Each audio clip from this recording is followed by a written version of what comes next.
On va suivre ensemble le parcours d'une simple inspiration.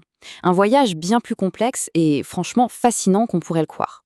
Ce n'est pas juste un mouvement mécanique, c'est vraiment le point de départ d'un processus essentiel à notre survie. Plus de 20 000 fois par jour, c'est juste énorme. C'est un automatisme tellement ancré en nous qu'on en oublie la formidable machine qui se cache derrière. Et pourtant, chaque cycle est une petite merveille de coordination. Voilà la question qui va nous guider. Alors suivons ensemble le chemin de l'oxygène, depuis l'air qui nous entoure jusqu'au cœur même de nos cellules. C'est parti pour le voyage. Allez, notre voyage commence ici, avec la toute première étape, la ventilation. C'est tout simplement le processus physique qui fait entrer et sortir l'air de nos poumons, la grande porte d'entrée de notre système. Ce qui est super intéressant ici, c'est de voir la différence. L'inspiration, eh bien, c'est un acte actif. Ça demande un effort, les muscles se contractent pour créer de l'espace. Mais l'expiration, c'est tout l'inverse. C'est presque entièrement passif. Les muscles se relâchent et hop, l'élasticité naturelle des poumons fait tout le boulot. Un système vraiment très très efficace. On pourrait penser que tout l'air qu'on inspire est utilisé. Eh bien en fait, pas du tout. Une bonne partie de cet air n'atteint jamais les zones où les échanges se font. Il reste coincé dans ce qu'on appelle l'espace mort. C'est un peu comme l'eau qui reste dans un tuyau d'arrosage après qu'on ait fermé le robinet.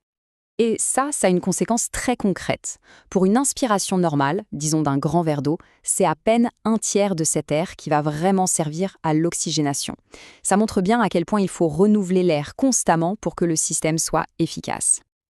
Alors, voilà de quoi est fait l'air juste avant qu'il n'entre dans nos poumons.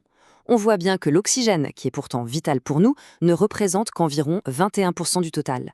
Gardez bien ces chiffres en tête, parce qu'ils vont complètement changer.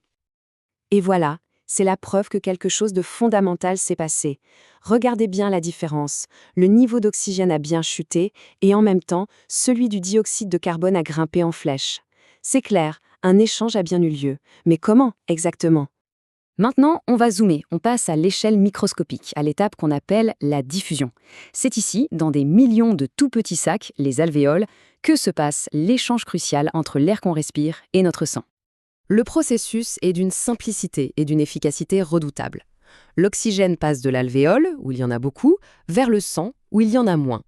Et exactement au même moment, le dioxyde de carbone, qui est le déchet de nos cellules, fait le chemin inverse. Il est prêt à être évacué à la prochaine expiration. Et le plus incroyable dans tout ça, c'est que ce processus ne coûte absolument aucune énergie au corps. C'est entièrement géré par une loi physique toute simple, la diffusion. En gros, les gaz se déplacent naturellement pour équilibrer les choses. Ils vont toujours de la zone la plus concentrée vers la moins concentrée. C'est aussi simple que ça, c'est passif et ça nous maintient en vie.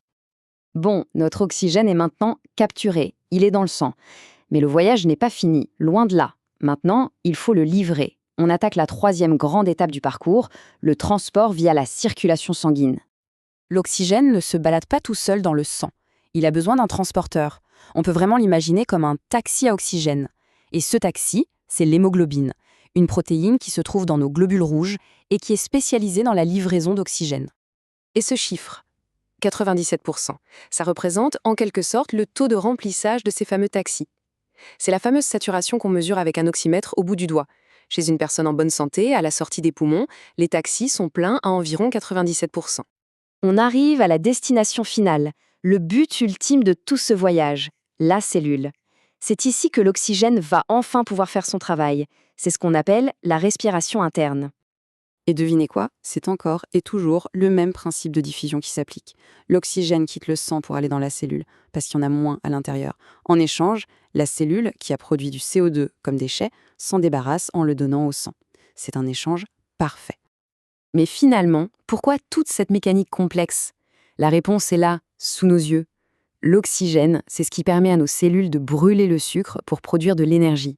Cette énergie, stockée dans une molécule appelée ATP, c'est le carburant qui nous permet de penser, de bouger, de vivre, tout simplement. C'est le but de chaque inspiration. On a donc parcouru tout le chemin. Pour conclure, résumons un peu les éléments absolument critiques qui doivent fonctionner en parfaite harmonie pour que ce cycle vital puisse continuer, seconde après seconde. Voilà la synthèse de notre voyage. Une bonne oxygénation repose sur ces 5 piliers. Il faut que l'air entre bien, que l'échange se fasse bien, que le sang circule bien dans les poumons, puis dans tout le corps. Et enfin, que la livraison finale aux cellules se fasse correctement. Si un seul de ces piliers vacille, c'est tout le système qui est menacé. Chaque inspiration est donc un voyage d'une complexité et d'une perfection incroyable. Et ça nous amène à une dernière pensée.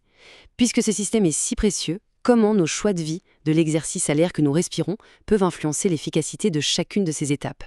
C'est une question qui, au fond, nous concerne tous.